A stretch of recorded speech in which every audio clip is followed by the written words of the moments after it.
नमस्कार दोस्तों, मैं अंकुर उपाध्याय स्वागत करता हूं आप सभी का एक बार फिर से अपनी नई वीडियो में। क्या बाजार कल गिरने वाला है? क्या नेगेटिव खबरों का असर दोबारा से मार्केट के ऊपर दिखेगा या फिर फ्राइडे को जो संकेत आए हैं उसकी वजह से रहेगी तेजी? आंसर बहुत ही सिंपल और शॉर्टेड है दोस्तों। मेरा मानना ये है कि मार्केट एक जर्नी है। देखो, ये फिलॉसफी टाइप है, ठीक है, लेकिन ये है बहुत इंपॉर्टेंट आपके लिए, हमारे लिए, हम सबके लिए। अगर आप एक निवेशक हो तो मार्केट एक जर्नी है और आपको ये समझना है कि इस जर्नी में बहुत परेशानियां हैं, ठीक है जी। और हर परेशानी आपके लिए रिवॉर्ड पॉइंट डबल करने का एक मौका भी होता है, लेकिन वो परेशानी कितनी बड़ी है वो हम सभी को नहीं पता होता। फॉर एग्जाम्पल, अगर मैं यहां इस वाले पॉइंट ए से पॉइंट बी पे जा रहा हूं तो देखो बीच में यहाँ पे मुझे चढ़ना पड़ गया। अब ये कितना मुश्किल होगा मेरे लिए मुझे नहीं पता, लेकिन अगर मैं इस पॉइंट पे यहाँ पे कुछ भी एडिशनल एफर्ट डालूंगा ना तो मेरे लिए ये रिवॉर्ड होगा, रिवॉर्ड कर देगा डबल। वैसे मुझे हर पॉइंट पे अगर ₹1 मिल रहा था तो यहाँ मेरे को ₹1.20 मिलेंगे अगर मैंने यहाँ पैसा डाल दिया तो। फिर ये ऐसे ऐसे ऐसे जा रहा हूँ, फिर यहाँ पे दोबारा गिरना पड़ेगा मुझे, लेकिन यहाँ गिरावट में मैंने अगर पैसा डाल दिया तो फिर मेरा रिवॉर्ड पॉइंट ज़्यादा हो जाएगा। ये मेरी जर्नी है, यहाँ मैं निकल जाऊँगा। ये मार्केट है, ठीक है, यही है मार्केट और कुछ भी नहीं है। अब मैं कैसे रिलेट कर रहा हूं इसे वो समझिए। आपने देखा 28 फरवरी को ये जंग शुरू हुई, मार्केट गिरना शुरू हुआ। 28 जनवरी से आज तक बहुत परेशानी थी, बहुत बीच में आपने दिक्कतें देखी, लेकिन अगर आपने हर दिक्कत में थोड़ा बहुत निवेश किया हो तो आज की डेट में आप 28 फरवरी के ऊपर प्राइस पे बैठे हो स्टॉक्स में, राइट।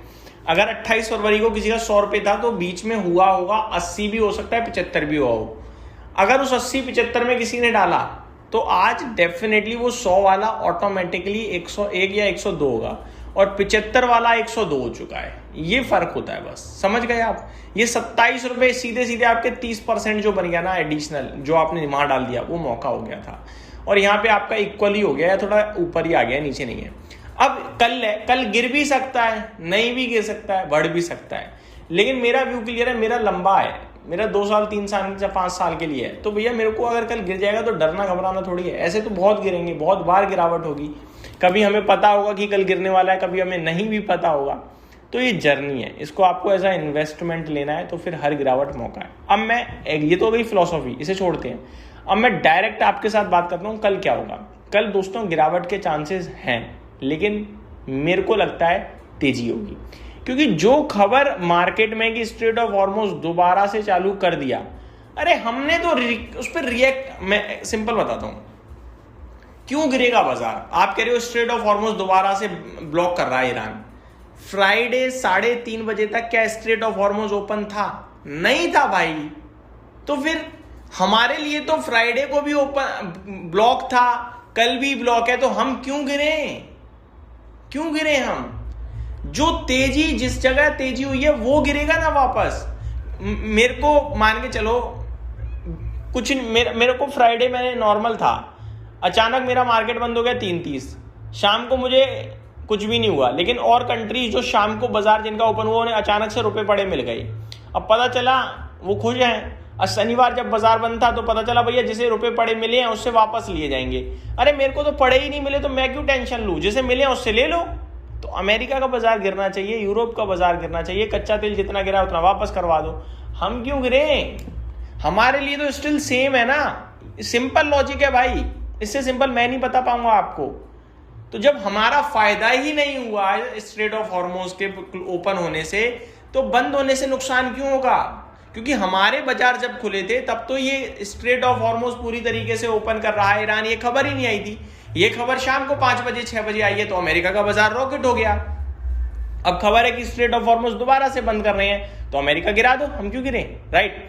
तो पहली बात मेरे को लगता है अगर होगी तो तेजी होनी चाहिए, गिरना नहीं चाहिए। और अगर गिरता है इस खबर से तो मेरे को लगता है बेफिजूल में बाजार डर रहा है, बेफिजूल में। मैंने आपको क्लियर एग्जांपल दिया है, ठीक है। अब बढ़ते हैं आगे।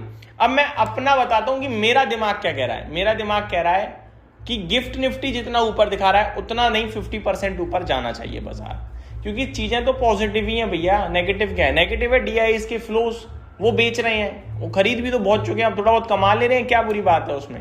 ये दोबारा करेगा ले लेंगे। खरीदा बहुत है तो थोड़ा बेचने में कोई हर्ज थोड़ी है। बाकी आप FIIs को देखो, फ्यूचर्स स्टॉक्स में खरीदा है, फ्यूचर इंडेक्स में खरीदा है, तो फिर इतनी टेंशन नहीं लेनी चाहिए मुझे लगता है।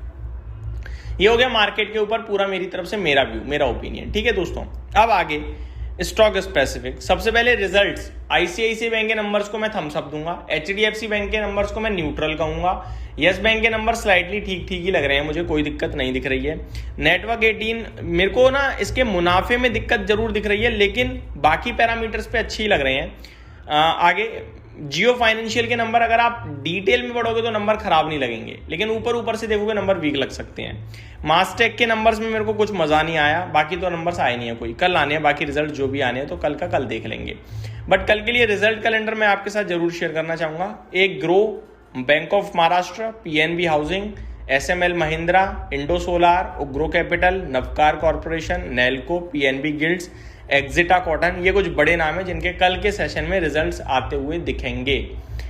कच्चा तेल $90 पे बंद हुआ है, कल वापस कर दो $94, 98 तो नहीं होगा ना, तो फायदा ही है, कोई दिक्कत नहीं है।